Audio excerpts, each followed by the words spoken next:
selimpah rahmat taufik hidayah Allah Tuhan. Hingga detik dan saat ini Allah masih mengizinkan kita untuk bisa hadir ke tempat ini dalam rangka tunaikan kewajiban kita melaksanakan sholat subuh berjamaah, dan insya Allah akan kita lanjutkan dengan kajian pada pagi hari. Mudah-mudahan kehadiran kita di sini Allah limpahkan rahmat taufik hidayahnya kepada kita semua. Allah karuniakan kepada kita hati yang pandai bersyukur. Mudah-mudahan Allah jauh. Assalamualaikum warahmatullahi wabarakatuh. A'udzu billahi minasyaitonir rajim. Bismillahirrahmanirrahim. Alhamdulillahi rabbil alamin. Wal 'aqibatu lil muttaqin wala udwana illa 'alal zalimin. Faqad qala Allah Ta'ala fi kitabihil karim, a'udzu billahi minasyaitonir rajim. Bismillahirrahmanirrahim. Ya ayyuhalladzina amanu taqullaha wal tanzur nafsum ma qaddamat lighad wattaqullaha innallaha khabirum bima ta'malun. Shadaqallahul adzim. Kaum muslimin dan muslimat jamaah salat subuh Masjid Al-Aqwam, mudah-mudahan kita semuanya dirahmati, diberkahi dan dimuliakan Allah Subhanahu wa taala dunia sampai akhirat nanti.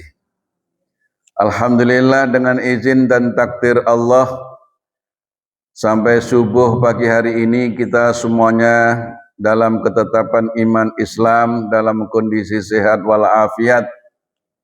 Semoga iman Islam yang dianugerahkan oleh Allah kepada kita, mudah-mudahan Allah abadikan, Allah tetapkan sampai akhir hayat, dan kita semuanya mendapatkan husnul khatimah.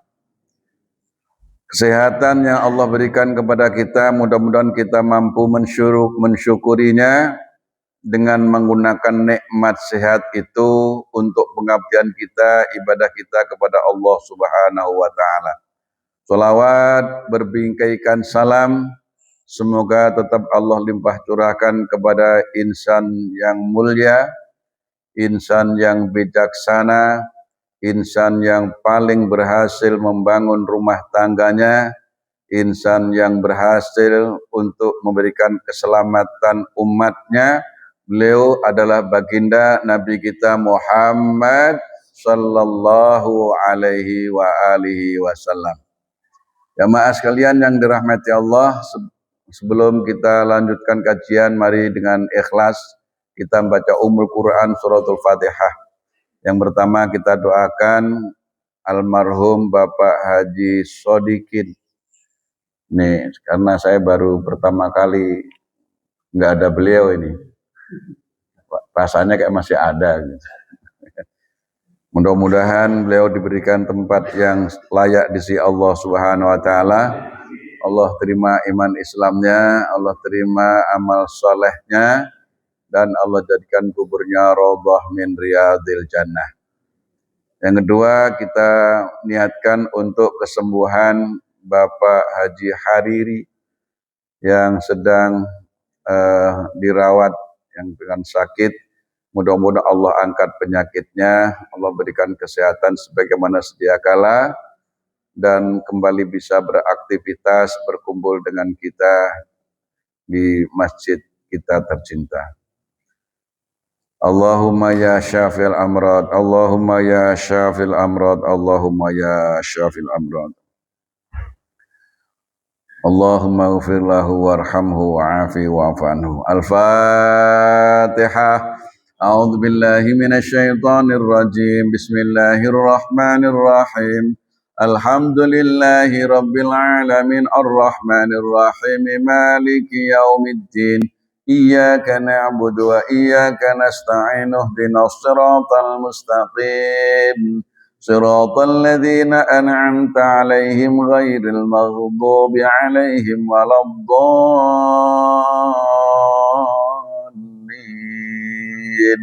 Amin. Rabbana ighfir lana wa liwalidayna. Amin. Baiklah jemaah sekalian yang dirahmati Allah, tema yang akan kita kaji pada pagi hari ini tentang tawakal. Langkah ke-6 dari 9 langkah menuju kehidupan akhirat. Seorang salik, seorang yang ingin benar-benar mendapatkan nikmat di akhirat, masuk surga tanpa neraka, dia harus melakukan perjalanan 9 perjalanan. Yang pertama adalah taubat. Ini sebagai pokok pendakian. Seseorang tidak akan bisa naik kalau belum taubat, karena dosa itu mengganjal perjalanan kita. Yang kedua, harus hidup sederhana. Enggak boleh hidup itu berfoya-foya, berlebihan dalam hal kesenangan dunia. Harus selalu ingat bahwa dunia itu adalah bersifat sementara. Yang ketiga, harus bersifat zuhud, hati-hati. Harus benar-benar yang halal 100% baru kita konsumsi, baru kita ambil. Jangan sampai tubuh kita kemasukan barang yang haram, karena darah daging yang terdiri dari yang haram, tempatnya yang paling layak hanya neraka. Mana bata minal haram fannaru aula bihi. Kemudian langkah yang keempat, harus terus-menerus belajar, mempelajari ilmu syariat, karena tanpa ilmu kita itu tidak akan bisa terjaga. Tanpa ilmu kita itu tidak bisa naik ketakwaan kita. Kemudian yang kelima, menjaga semua sunnah-sunnah Rasul. Dalam hidup ini kita harus benar-benar berusaha bagaimana supaya bisa mengikuti sunnah. Kemudian berikutnya pada pagi hari ini kita bahas yaitu tawakal. Setelah tawakal, ikhlas. Setelah ikhlas, uzlah, dan yang terakhir menjaga waktu. Baik, langkah yang ke-6 yaitu tawakal. Apa itu tawakal? Tawakal adalah menyerahkan segala urusan kepada Allah Subhanahu wa Ta'ala setelah berusaha. Nih saya ulang definisi tawakal. Tawakal yaitu menyerahkan segala urusan kepada Allah setelah berusaha. Ya. Tawakal itu ibarat seorang hamba yang hanya bergantung kepada Allah, bergantung kepada tali Allah, bukan pada kekuatan dirinya. Ini definisi daripada tawakal. Kita baca ayat bareng-bareng. Bismillahirrahmanirrahim. Wa may yatawakkal 'alallah fahuwa hasbuh. Nah, itu potongan dari ayat. Dan siapa yang menyerahkan segala urusannya hanya kepada Allah, maka Allah pasti mencukupinya. Fahuwa hasbuh. Jadi tawakal harus dilakukan supaya kita benar-benar mendapatkan kebahagiaan, wabil khusus kebahagiaan akhirat, di samping kebahagiaan dunia. Orang yang mendapatkan kebahagiaan dunia itu pasti juga plus kebahagiaan akhirat.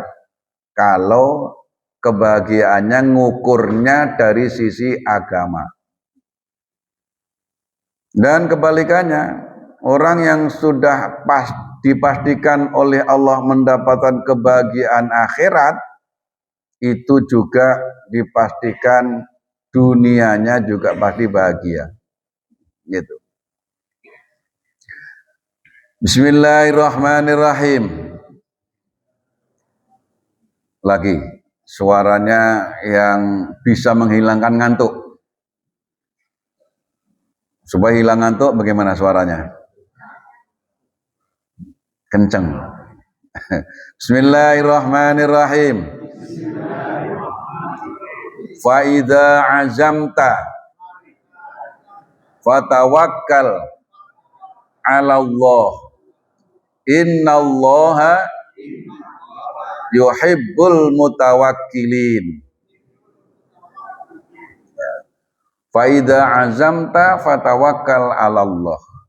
Innallaha yuhibbul mutawakkilin. Akhir daripada satu ayat surah Ali Imran 159. Kemudian apabila kamu telah membulatkan tekad, maka bertawakallah kepada Allah. Sesungguhnya Allah mencintai orang-orang yang bertawakal. Sekarang pengertian tawakal secara definisi menurut kitab tasawuf, yaitu kitab Kifayatul Atqiya. At-tawakkulu tarkut tadbirin nafsi wal ikhla'u minal hauli wal quwwati bi alla yara li ahadin hilatan wala quwwatan illa billah. Tawakal adalah meninggalkan rasa memiliki daya dan upaya dari dirinya sendiri. Tawakal meninggalkan rasa memiliki daya, meninggalkan rasa punya kemampuan dari dirinya, serta mengosongkan diri dari merasa memiliki daya dan kekuatan, sehingga tidak melihat adanya daya upaya maupun kekuatan bagi siapapun kecuali hanya dari Allah. Itu disebut tawakal. Jadi orang yang tawakal kepada Allah, dia mengosongkan diri dari daya dan kekuatan. Dia benar-benar merasa dirinya enggak punya apa-apa, enggak punya daya, enggak punya kekuatan, kecuali itu semua dari Allah. Sehingga dia tidak pernah mengandalkan dirinya, apalagi merasa sombong, merasa memiliki aja tidak. Dan itu hakikatnya memang begitu. Jadi diri kita ini memang hakikatnya enggak punya daya, enggak punya kekuatan. La haula wala quwata illa billah. Cuman permasalahannya kita sering merasa bisa, merasa kuat, Nah, ketika kita masih ada rasa saya bisa ini, saya bisa itu, saya bisa usaha, saya bisa berhasil, ini semua gara-gara saya, karena saya, gitu. Oh, itu berarti kita itu masih belum bertawakal, masih merasa diri kita itu mempunyai sesuatu, Padahal yang ada pada diri kita ini tiada lain kecuali pemberian Allah. Semua itu pemberian Allah. Gitu. Yang ada disuruh bersyukur. Disuruh mensyukuri. Ya. Ini tarku tadbirin nafs wal ikhla'u minal hauli wal quwwah. Jadi dia mencopot, mengosongkan al-ikhla' itu. Ya. Dari merasa dia punya daya, merasa dia punya kekuatan. Dia hanya menyadari bahwa daya dan kekuatan itu semata-mata dari Allah. Nah, itu baru benar tuh. Yang tawakal yang sebenar-benarnya itu. Gitu. Wa may yatawakkal 'ala Allah fa huwa hasbuh. Quran surah At-Talaq ayat 3. Dan siapa yang bertawakal kepada Allah, maka Allah akan mencukupinya, mencukupi segala keperluannya. Keperluannya apa? Keinginannya. Keperluannya. Nah, kita kadang-kadang sini sering kurang paham beda keperluan dan keinginan. Kalau keperluan perlu makan. Berapa makan kita sehari? Banyak apa dikit? Dikit. Kalau hanya keperluan untuk kehidupan kita sehari, 100.000 cukup nggak? Cukup. Keperluan. Nah, keperluan pasti Allah cukupi. Nah, kita sering merasa tidak tercukupi, padahal itu bukan keperluan, tapi keinginan. Ya, kalau keinginan emang nggak ada batas manusia. Jangankan hanya dapat 1 juta, 2 juta, 100 juta, ya kan? Sampai seandainya gunung itu jadikan emas, dia juga belum puas kalau keinginan. Gitu. Makanya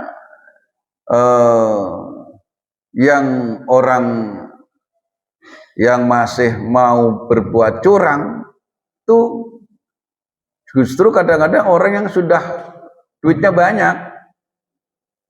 Kalau hanya keperluan mobil 1 cukup nggak? Cukup. Ya. Satu keluarga. Keluarganya ada 5. Mobilnya 1. Ya. Kalau hanya sekedar keperluan cukup nggak setiap hari kadang pakai gitu. Apalagi udah ada mobil, udah motor. Tapi kalau keinginan mobilnya 15. Motornya berapa? 7. Kalau mobil 15 sehari, setiap hari ganti mobil aja cuma 7. Kalau 15 buat kemana? Nah, itu karena apa? Manusia selalu ingin keinginannya terus. Nggak ada tawakalnya. Gitu. Kalau nggak ada tawakalnya, semua orang nggak akan bisa merasa cukup. Gitu. Jadi kita ini harus sudah merasa cukup kalau kebutuhan kita untuk makan, ya kan? Untuk berpakaian. Dan itu juga harus yang sederhana, karena di awal yang pertama justru qanaah setelah taubat. Langkah kedua setelah taubat qanaah. Kalau nggak qanaah, walaupun hanya sekedar kecukupan makan minum, maunya makan minum yang mewah. Padahal yang justru yang bikin sehat itu makanan murah apa makanan mahal? Yang bikin sehat tuh singkong. Ya kan? Itu. Makanan mahal yang berlemak-lemak itu justru malah gak sehat. Jadi Allah itu memberikan kecukupan itu semuanya murah, gitu. Kalau hanya sekedar kecukupan, ya. Rasulullah Shallallahu Alaihi Wasallam bersabda dalam hadis riwayat Tirmidzi, seandainya kalian bertawakal kepada Allah dengan sebenar-benarnya tawakal, niscaya kalian akan diberi rezeki sebagaimana burung yang pergi di pagi hari dalam keadaan lapar dan pulang sore hari dalam keadaan perut kenyang. Burung nyimpen makanan apa enggak? Nah, pernah ngelihat sarang burung? Burung di sarangnya itu ada simpenan makanan apa enggak? Enggak ada. Anaknya 7. Kalau burung kecil-kecil itu anaknya banyak. Ya kan? Gitu. Itu anaknya 7. Enggak ada makanan satu, enggak ada sedikit pun makanan yang disimpan. Pagi hari dia terbang, ya kan? Kemudian dia pulang dalam keadaan kenyang. Burung sekolah apa enggak? Agak. Dicukupi enggak oleh Allah? Dicukupi. Kita itu kebanyakan khawatir. Manusia itu ada yang dimakan hari ini, yang dipikirin makanan minggu depan.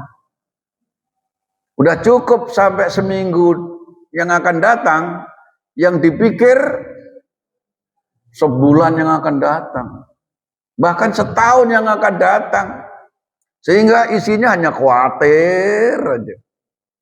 Itu beri tawakalnya kepada Allah itu ngeblank, gitu. Sungguhnya Allah itu mencukupi kebutuhan kita, ya.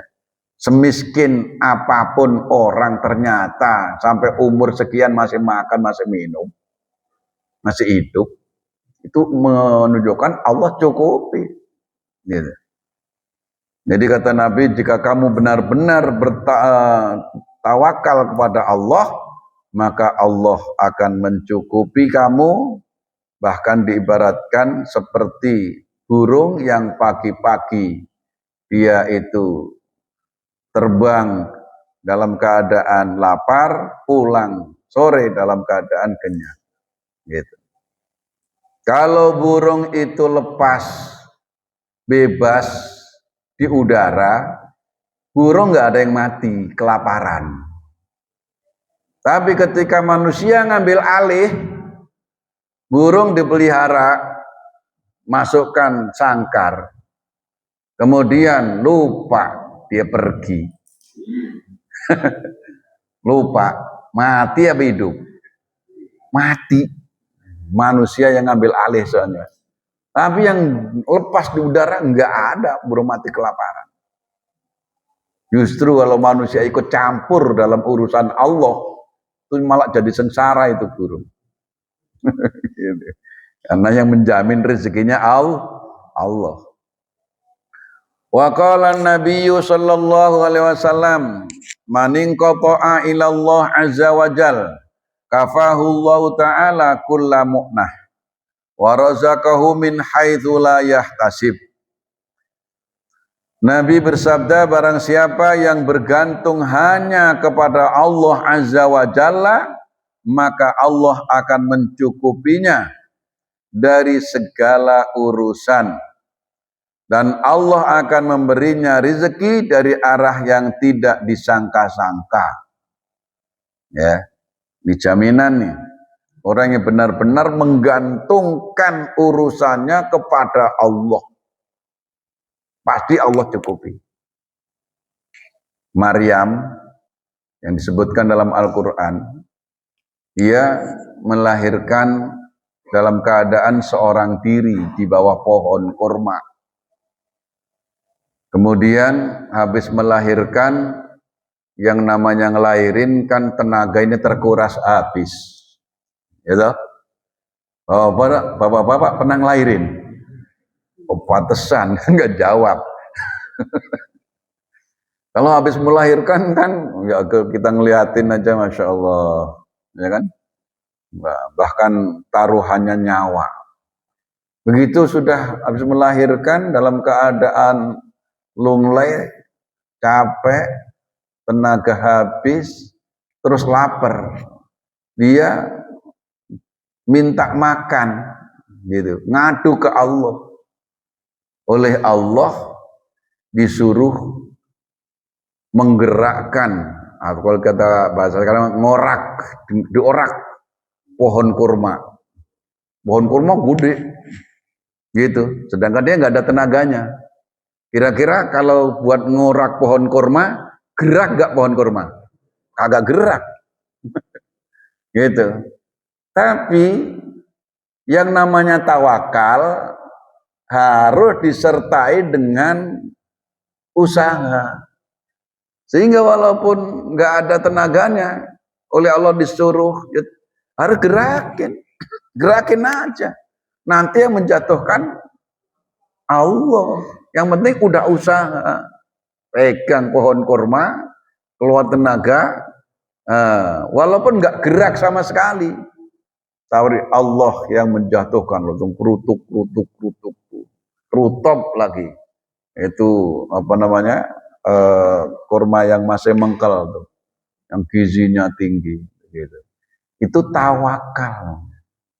Nabi Ibrahim dibakar hidup-hidup oleh Raja Namrud, ya, dalam kobaran api yang sangat besar.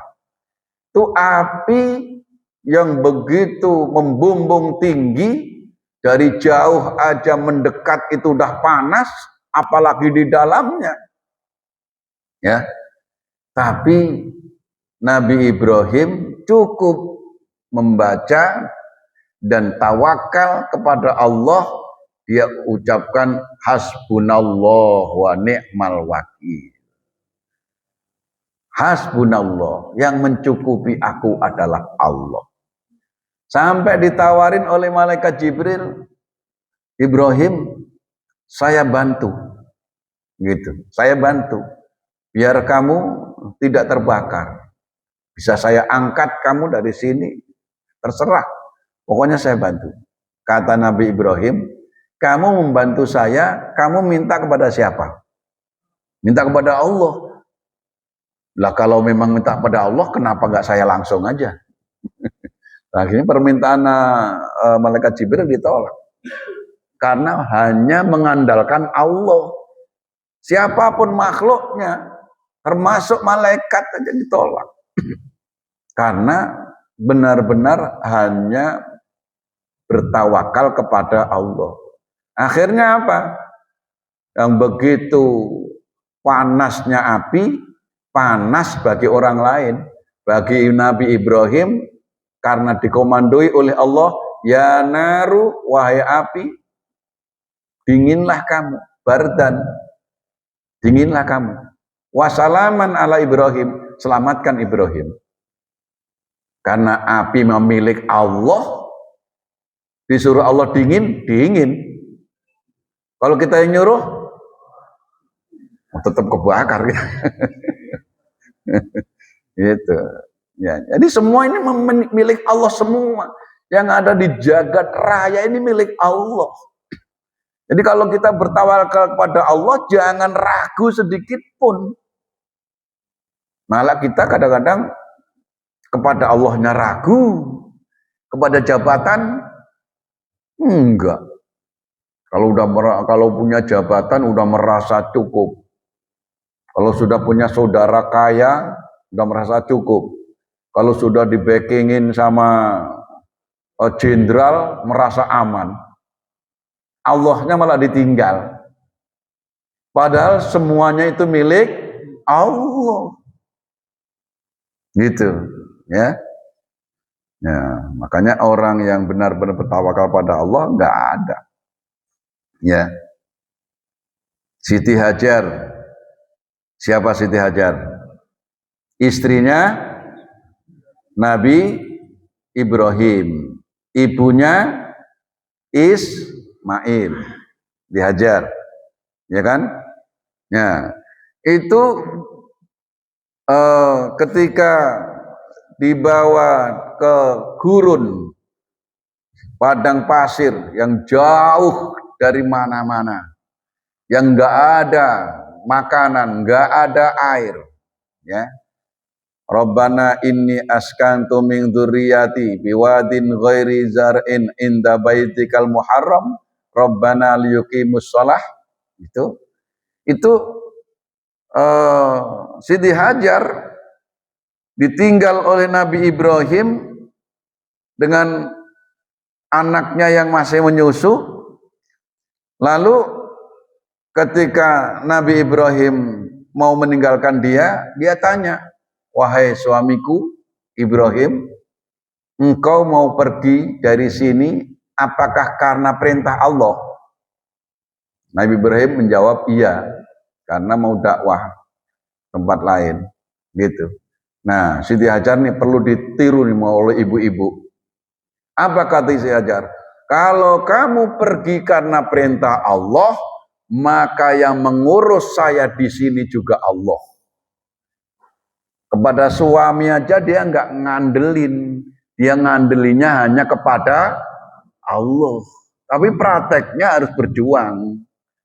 Nah, apa perjuangannya? Ketika sudah makanan habis, nggak ada minuman, dia berjuang naik ke bukit Sofa, nggak ketemu, nyari air, nyari makanan nggak ada, ke Marwa, ke Sofa, ke Marwa sampai 7 kali, habis semua tenaga, dia udah nggak bisa bergerak istilahnya, udah kalau urusannya kalau dia lanjutkan akan berbahaya, sehingga dia putuskan karena memang sudah mentok usahanya, ternyata dari kaki Ismail keluar air.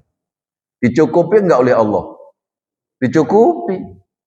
Ada suami apa enggak? Enggak ada. Punya makanan yang kira-kira cukup setahun apa enggak? Enggak. Tapi justru air zam-zamnya sampai hari ini dan seterusnya sampai hari kiamat enggak kering. Itu hasil orang yang tawakal kepada Allah. Jadi kalau kepada Allah jangan ragu. Kalau kita kepada Allah masih ragu, pertanyakan iman kita masing-masing. Ya kan? Orang lillahi ma fis samawati wa ma fil ardh. Lillah, milik Allah, ma fis samawati, semua apa yang ada di langit, wal ardi, dan ada yang apa saja yang ada di bumi. Udah semua kita tahu, itu semua milik Allah. Kenapa kepada Allah pakai ragu? Nah, ini yang perlu dikoreksi iman kita masing-masing. Nah, selanjutnya kata Nabi, wa man qata'a ila dunya wakallahu Allahu ilaiha. Wakalahu Allah ilaiha. Dan siapa orang yang bergantung kepada dunia, dia mengandalkan dunia, dia berserah diri kepada hartanya, ya, maka oleh Allah diserahkan dirinya kepada dunia. Maka kalau kamu nggak mau berserah diri pada saya, kamu ngandelin duniamu, yaudah silahkan. Tapi ujung-ujungnya apa?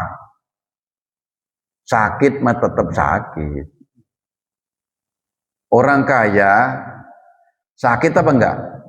Sakit. Emang kalau sudah hartanya banyak kemudian nggak sakit? Tetap. Ya. Jadi dunia ini tidak bisa mempengaruhi sungguhnya. Dan kita aja. Cuman mungkin hanya saja fasilitasnya beda. Kalau yang sakit orang miskin BPJS yang hanya di cover hanya beberapa persen, selebihnya bayar. Kalau orang kaya mungkin karena cash sehingga diduluin, gitu aja. Sakitnya mah tetap sakit. Belum waktunya sembuh tetap sembuh. Karena yang menyembuhkan hakikatnya adalah Allah. Maka banyaklah berserah diri kepada Allah. Baik, sedikit lagi. Tawakal bukan berarti pasrah tanpa usaha. Maka urutannya ikhtiar, doa, tawakal. Ini urutannya jangan lupa. ikhtiar, doa, baru tawakal. Ikhtiar dulu. Tadi Maryam ngorak pohon kurma dulu apa enggak? Ngorak. Siti Hajar nyari air dulu apa enggak? Nyari air. Ikhtiar dulu. Gitu.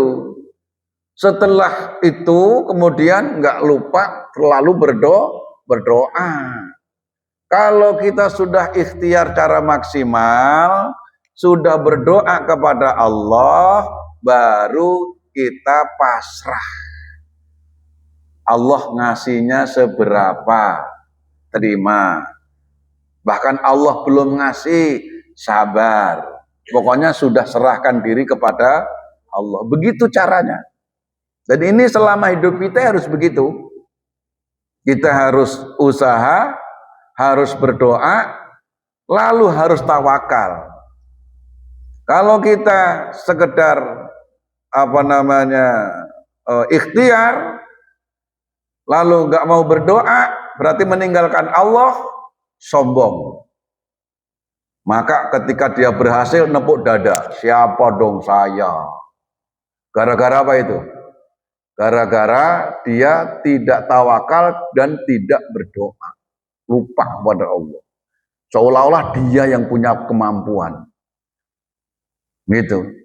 Orang tua anaknya berhasil, bangga. Bukannya bersyukur, bangga. Siapa dong bapaknya? Siapa? Orang dia aja nggak tahu dirinya, karena nanya tadi. Ya kan? Banyak orang begitu itu. Ya. Ya, jadi urutannya ikhtiar, doa, baru tawakal. Ada seorang sahabat ke masjid, terus kepapasan dengan Rasulullah. Tadi kamu ke sini bawa apa? Bawa unta ya Rasul. Mana? Itu saya lepas. Loh, kok dilepas? Kan saya tawakal. Kalau Allah itu menjadikan unta saya hilang. Kalau enggak, ya enggak. Udah saya tawakal aja kepada Allah.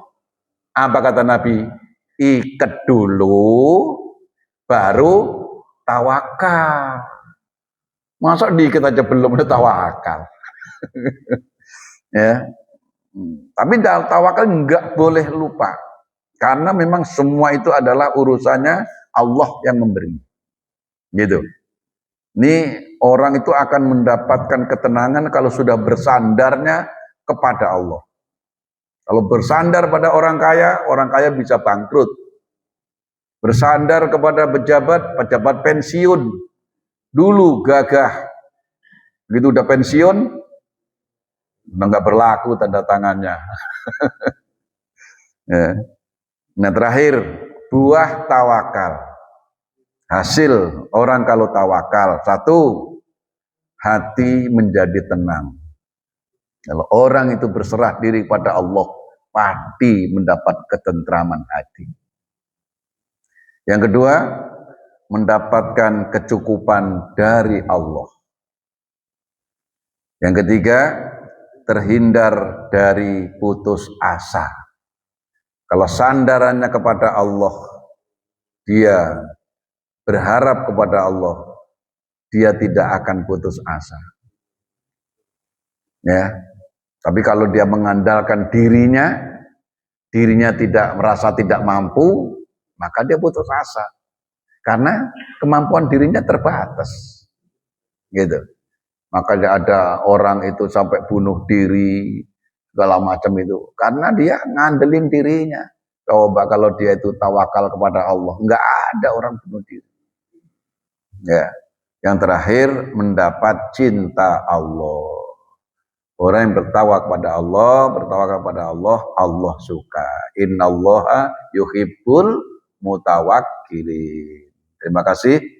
Sampai di situ, silakan bagi jika ada yang mau ditanyakan. Ada bapak-bapak dan ibu yang mau bertanya?